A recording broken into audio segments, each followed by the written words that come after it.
Naisip nyo ba kung haharapin ni Madriaga si Marcoleta? Tatanungin ni Marcoleta si Madriaga. Hindi ko alam kung paano niya sasagutin si Marcoleta. Kaya siguro naisip ng mga to, magpa-technical na lang kaya tayo. Parang graceful exit. nangyari sa amin yan sa basketball partner. Oo, magpa-technical na lahat. Tinambakan kami ng kalahati. Ayaw na namin. Oo. Nakakahiya na eh. Oo. Kalahati pa lang yung laro. Half time. Anong ginawa niyo? Naggulo kayo? Ayaw na lang namin. Nag-walkout na lang kami. Father, relate ako sinabi mo. Natambakan din kami. Ang ginawa namin, nanggulo naman kami. Noong panahon na yun, talagang inaamin ko. Nanggulo kami. Para ba hindi nakakahiya na? Kasi tatambakan pa kayo lalo.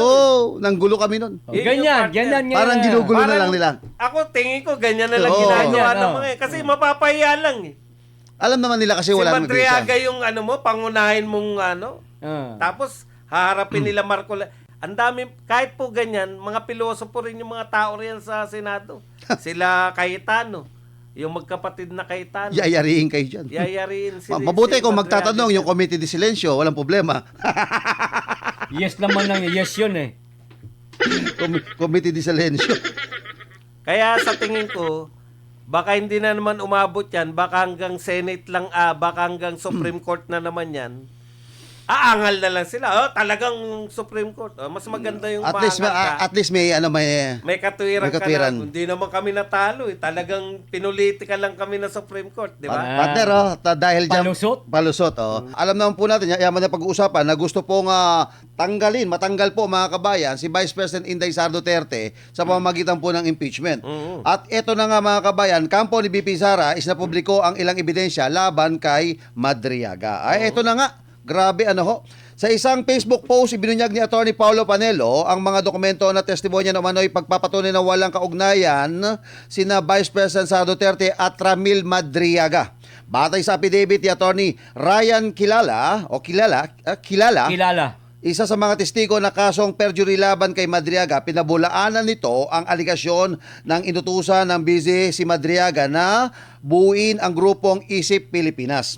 Ayon kay Kilala, siya mismo ang nag-ayos ng unang virtual meeting ng isang Isip Pilipinas kay BP Sara noong October 2021.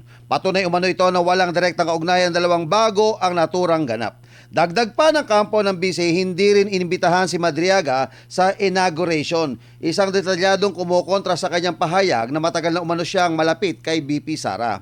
Sa halip, si Kilala ang opisyal na inimbitahan bilang kinatawan ng Isip Pilipinas.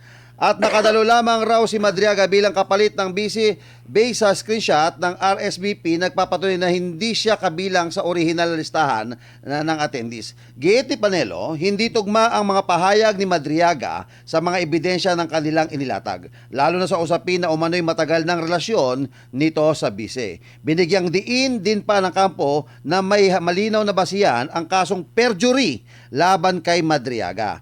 Kumpiyansa ang kampo ni BP Sara na walang basihan ng aligasyon laban sa BC, lalabas ang totoo sa sinungaling na si Madriaga. Mga partner, at ano ang masasabi nyo tungkol muna tayo dito kay Madriaga? Ayan. Alam nyo po, importante po na mapalabas na nagsisinungaling to si Madriaga.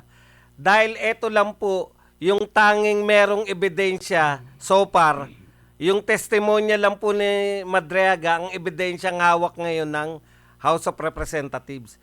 Kaya po nagkukumahog po sila magsagawa ng mini trial dahil para makakuha pa ng ibang ebidensya, makachamba ba. Pero hindi po nila, wala po silang katiyakan eh.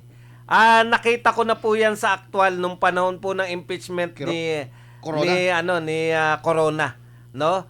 Doon na sila nagkandumahog. Ang problema lang nila, yung nanghingi ng nagsabpina ng mga papeles o mga bank account ni dating Chief Justice Corona ay yung impeachment court. Eto hindi naman to korte. Yung kay Luis Tro, hindi po to korte. Komite lang po to. Ngayon, napakalinaw po niya na wala po silang hawak. Aminado naman si Luis Tro dyan eh. So ano lang po yung pinanghawakan nila, si Madriaga. Kaya po itong si Madriaga, pareho yung natitirang dalawang impeachment complaint, nakasalig yan sa testimonya lang ni Madriaga, partner. Kung mapapatunayan na sinungaling si Madriaga, wala na sila talagang kahit anong ebidensya laban kay Vice President Sara Duterte. Kasi si Madriaga lang ang inaasahan nila, partner, na pwedeng makapagpatumba kay Inday Sara eh. Na kuno merong hawak na mga na mga mabibigat na ebidensya laban sa pangalawang pangulo. Pero kung natandaan mo, partner Badong, sino nga yung nagsampa ng kaso kay Madriaga? Si Vice Vice President Sara Duterte, La Hindi, Chica. La Chica. La Chica. O yan, si La Chica. Na tatapatan niya di umano yung mga ebidensya ni Madriaga laban kay BP Inday Sara. Na itong si La Chica, mas maraming nalalaman tungkol dito kay Madriaga. So sa madaling salita dito, mga partner, ang unang gagawin ng kampo ni BP Inday Sara kasama si La Chica, pipilayan talaga ang mga ebidensya nitong si Madriaga. Na etong si Madriaga ay isa sa mga inaasahan nilang makakapagpatumba daw kuno kay Inday Sara, mga partner. Hindi, partner, ganito lang kasimple ho yan. Oo. Kahit sabihin mo ng sabihin, kahit sabihin mo, Ulitin. ulitin mo, Oo. mag-self-confess ka man, sabihin mo yan, ako, to, ganito to. Without supporting evidence, mga partner, magiging hearsay po ito. Kahit sa korte po, sabihin na anong katibayan mo? Ayan, 'di ba? Ano ang magpapatunay doon sa sinasabi mo? Hindi ako nga ang magpapatunay eh. Oo nga. Di ba ako mapatunay? Kaya lang, ang labanan ngayon, doon sa nilabas po mga partner ni La Chica, pinunto por punto po niya. Anong ibig ko sabihin? Punto por punto po ang nilabas doon na kung saan mga kabayan, inisa-isa po nila na number 1, hindi po naging accredited itong si Madriaga. Sinagot po niya ni La Chica eh. Ngayon, kontrahin mo ngayon yon. Kaya nga kanina nakalive ako, isa sa mga pinag-usapan ko yan, ang sabi nung nagkomento ron, bakit hindi daw hinaharap ni BP Sara? Sabi nung sa nagkomento, dapat humarap siya sa prosecutor. Sabi ko, baliktad. Mhm. Dapat si Madriaga muna ngayon ang humarap doon sa Department of Justice, magsumiti siya ng counter affidavit niya at doon niya ipakita na patunayan doon sa DOJ, sa katibayan. Kasi tingnan mo yung gagamiting ebidensya niya na para patotohanan niya na totoo sinasabi ko para ma-dismiss yung kasong isinampa ni BP Sara doon po sa Department of Justice. Ngayon, same din po yung gagamitin po doon sa Committee on Justice na patutunayan niya, eto rin yung aking dala na dokumento. Kaya napakatalino po nung abogado na nagsuggest talagang kasuhan mo na.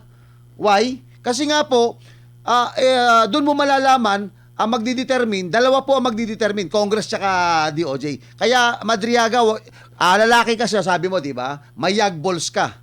O di ba? Harapin mo ngayon, sumagot ka, dalhin mo lahat ng iyong mga dokumento doon sa Department of Justice, diyan sa Taguig, sa prosecutors, sagutin mo. Partner Buds, may dagdag ka ba? Okay na ako. Okay ka na? Ikaw, partner? Okay na ako, partner. Okay ka na dyan? Ay, hindi, ito pa. Ano yan? Yung mga abogado ni BP Inday Sara. No. Di ba, ano nga sabi ni, si Claire ba may sabi nun? Alin? Na yung tungkol sa mga abogado ni BP Inday Sara? Nabawal sila magsalita. Si Ano ba yan? Redon? Si Redon ba? Si Redon? Si Redon. tungkol? Yung parang hindi yata nila tinatanggap yung mga abogado ni Inday Sara? Hindi po pwede. Parang ganun na... Hindi, partner, ganito yan, liliwanagin natin. yan, ano? sige, liwanagin. Bawal po silang mangialam. Ayun! Bawal po silang sumagot. Dapat nandyan po sila to assist the Vice President. Kung uupo po sila dyan, mag-a-attend po sila dyan, hindi po sila pwedeng magsalita kung gusto. Cross-examine. Oo. Yung cross-examine ba? Hindi, iba yata sinasabi nito. Hindi, aside doon sa cross-examine. Ito yung sinasabi niya. Oh, kasi dalawa yan eh. Yung isa naman yung cross-examine na sinasabi ng abogado ni BP Sara na sinakyan nila yung sinabi ni Luistro na mini trial. Kung mini trial to, may karapatan sila na mag-cross-examine. Pero kung hindi naman ito mini trial, so hindi mo ma-consider the trial ito. Para sa akin, subject ito for question and answer. Only the only the Committee on Justice, sila lang yung magtatanong, sasagot ka lang. Ngayon, Basta Partner, may reaction ako dyan. Total, binuksan mo yung mini trial. O sige, Father. Ayon dyan kay... Hindi, meron yatang sasabihin Okay mo na, to, okay na. Yun lang yung sinabi niya, dinugtong niya. Ano, yung reaction mo ron, kala ko magre-react ka Hindi, ron. ino-open ko lang para para... Kumbaga binuksan yung gate. Oo, oo, Ako na yung pumasok. Yan, yan, Bay, pumasok. tirahin mo na ngayon, nandiyan ka na. Ako yung sa mini trial, ayon dito kay Rowena Guanzon, isa lang po yung pwedeng mag-trial. Isa lang po yung lugar kung saan po pwedeng maglatag ng mga ebidensya. Aha. At ito po yung Senado. Yan. Yung impeachment court. Kaya ang sinasabi ni Luis Tro. ni Guanzon, Wanson. ikaw Luis Tro, ino-open mo na naman para ma-question yung ginagawa nyo sa Supreme Court. Mali na mag-conduct ng trial yung Committee on Justice dahil ang tunay lang na pwede mag-trial yun pong Senado through impeachment court. Kaya tama na naman, masasayang na naman yan. Hindi ko alam kung sinasadya ni Luis Tro na Matechnical. ma-technical na lang dahil wala naman talaga silang ebidensya. Wala, oo. Kung si Madriaga, nakakaya kasi partner, alam mo nakakaya dyan, haharap sa judges si Madriaga, hindi nila pwedeng hindi iharap eh. Oo. Kasi yan yung pangunahin nila eh. Naisip nyo ba kung haharapin ni Madriaga si Marcoleta? Tatanungin ni Marcoleta si Madriaga. Hindi ko alam kung paano niya sasagutin si Marcoleta. Kaya siguro naisip ng mga to, magpa-technical na lang kaya tayo. Parang Graceful exit. nangyari sa amin yan sa basketball partner. Oo, magpa-technical na lahat. Tinambakan kami ng kalahati. Ayaw na namin. Oo. Nakakahiya na eh. Oo. Kalahati pa lang yung laro. Half time. Anong ginawa niya? Naggulo kayo? Ayaw na lang namin. Nag-walkout na lang kami. Father, relate ako sinabi mo. Tatambakan din kami. Ang ginawa namin, nanggulo naman kami. Noong panahon na yun, talagang inaamin ko. Nanggulo kami. Para ba hindi nakakahiya na? Kasi Oo. tatambakan pa kayo lalo. Nanggulo kami nun. Yun yung Ganyan, partner. ganyan. Parang ginugulo na lang nila. Ako, tingin ko, ganyan na lang Oo. ginagawa Ganyan, ng oo. mga eh. Kasi mapapahiya lang eh. Alam naman nila kasi Si wala namang Madriaga grisa. yung pangunahin mong tapos haharapin nila Marcoleta. Ang dami, kahit po ganyan, mga pilosopo rin yung mga tao riyan sa Senado. Sila Cayetano, yung magkapatid na Cayetano. Yayariin kayo dyan. Yayariin Mabuti kung Madriaga magtatanong dyan. yung Committee de Silencio, walang problema. Yes naman lang. Yes yun eh. Committee de Silencio. Kaya sa tingin ko, baka hindi na naman umabot yan, baka hanggang Senate lang, baka hanggang Supreme Court na naman yan. Aangal na lang sila. Talagang Supreme Court. Mas maganda yung At least maangal ka. at least may May katwiran may ka katwiran. na. Hindi naman kami natalo. Talagang pinulitika lang kami na Supreme Court. Di ba? Partner, dahil dyan... Palusot? Palusot, At dahil dyan, partner, si Malose nanonood ngayon sa atin. Oy, Mahal Jose! Assalamualaikum! At saka si Carl Acogabay, more forward and God bless sa Virada Aguila. Good PM, sir. Watching from Davao. Maayong hapon po sa mga taga Davao. Ayan. At partner, eto meron sinabi si Tristan Odalo ng Newswatch Plus. Sabi niya, "Hi Yusek." Eto May sabi. Ngayon linggo pa rin po mag-uumpisa na yung impeachment hearing kay Vice President Sara Duterte on March 25. Ito yung reporter ron nagtatanong dito But as early as last week, may mga nagsabi po na there's impeachment vote buying. Bo? May mga nagtatangka na rin pong gustong i-impeach si VP Vice President Sara Duterte para malayo sa flood control or hindi sila madawit. Ano po ang pananampalasyo sa ganitong pahayag na impluwensya ng inyong mangyayari sa impeachment? Ito po ang sagot ng ni Claire Castro. Ano may Bilis sabi sumagot, niya? May Duterte po ba dyan? Hindi yan. Hindi ba yan? Hindi yan, meron eh. May matinong sinagot naman. Hindi. Teka. Mayroon bang usapan tungkol sa Duterte? Wala. Wala Okay. nga, hindi nga. Kaya ito sinagot niya. Oh. Sino nagsabi? Ayan. yun na lang ang sinabi niya. Sino po ang nagsabi? Grabe dahil diyan partner wala na siyang nasabi. Yan. Kasi ano masasabi mo rito PL di umano nauuna na ang kalesa kaysa sa kabayo na nag-uumpisa ng nagkakaroon daw ng bilang diyan sa Kamara de Representante para sa endorso sa impeachment kay BP Sara papuntang Senado. Klaruhin natin yung bilang-bilang na yan. Yung ba yung yung ba yung napabalita na di umano'y merong mga gumagapang dyan sa Kamara na uy, pumirma na kayo ha sa impeachment kay Inday Sara. Yan ba yung merong naghihikayat? Hindi... Na nagngangalang. Na nagngangalang. SM. Ay! Aray ko! Ha? Ayan, mga ganyang balita na yan, hindi na lingid sa kaalaman ng maraming Pilipino yan. Lalo na si Inday Sara, frontrunner, napakalakas na magiging kandidato sa presidente sa 2028. Sigurado talaga na ilalaglag nila si Inday Sara kasi partner, maraming masasagastaan si Inday.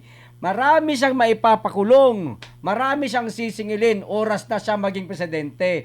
Kaya, gapangan dyan sa Kamara, mga partner, para sa impeachment kay Inday Sara. Gapangan para mapa-impeach si Inday Sara, pero hirap pa rin sila kasi ang bala nila si Madriaga lang eh.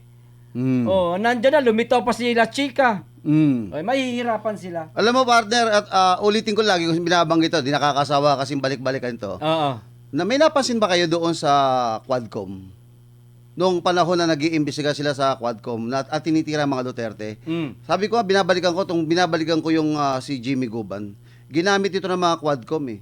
Tapos nung hindi na magamit si Jimmy Guban, wala na, tinapon na. Ano ngayon ang nangyari kay Guban? Para malaman lang ni Madriaga. Wala na. Hindi, kinasuhan siya ni Pulong Duterte at nagkaroon ng probable cause yung kaso. Patay. Nasa RTC na at may Aha. piyansa. Lago. Ito yung tatawag na, nakakulong ka na, nagpipiyansa ka pa. Ayun. Actually, nakakulong ngayon si Jimmy Guban. Oh. So, para ma-release ka daw, kinakailangan mag-bail ka. Ito yung sasabing, kulong na, ikukulong ka pa ulit. Oh, ganyan din Oh, mangyayari diba? kay Madriaga. Yan, gusto lang natin ipaalam sa...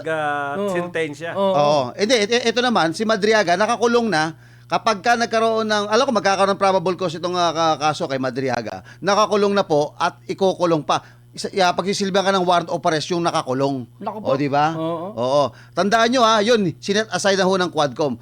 Pero ito, Quadcom din ang gumamit kay Madriaga. Pero ho, mga kabayan, pag wala ka ng silbi, hindi ka na ho tutulungan, wala na. Correct. O, Diba? pababayaan ka naman. O ngayon, ito, nakakuha sila manibago sa katawan ni Madriaga. Dahil dyan, partner, sabi ni Carl, sabi ni Shuni, believe ako sa mga nagtatanggol sa admin ni BBM. Mahirap yan, obvious sa katiwalian tulad ni Madriaga. Alam naman niya, di siya kilala ni BP Inday. O yan, totoo naman.